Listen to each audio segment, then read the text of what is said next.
অর্থাৎ আমি আপনি মাহে রমজান পাওয়ার পরেও যদি নির্বোধের মতো কাজ করি, নির্বোধের মতো চলি, আল্লাহ তাআলা এই পবিত্র মাস, বরকতপূর্ণ মাস দেওয়ার পরেও যদি আমরা নামাজ ঠিক মতো না পড়ি, রোজা ঠিক মতো না রাখি, তাহলে আমার আপনার হতভাগা পৃথিবীতে আর হতে পারে না। পৃথিবীতে মানুষ একবার আসে, দ্বিতীয়বার আর আসবে না। পৃথিবীতে একবারে আল্লাহ তাআলা আমাদেরকে পরীক্ষার জন্য সৃষ্টি করেছেন, দ্বিতীয়বার সুযোগ হবে না।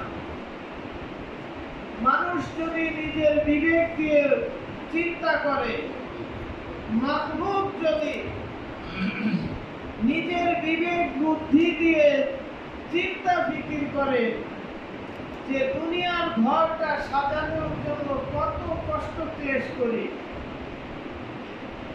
এখানে সকলের অধিকার, অংশ, ভালো মন্দ মতামত দেওয়ার আছে, একজন অসুস্থ হলে দেখার আছে, কিন্তু আমার আপনার একেবারে সবচেয়ে এই দুনিয়ার ঘর যতটা আপন, তার থেকেও বেশি আপন হলো কবরের ঘর। দুনিয়ার ঘর অন্ধকার দূর করার জন্য আলোর ব্যবস্থা করি, কিন্তু এই কবরের ঘর তার থেকেও আপন ঘর। এই কবরের ঘরটাকে আলোকিত করার জন্য আমি আপনি কতটুকু নেকি করলাম, কতটুকু আমল করে কবরটাকে সাজালাম।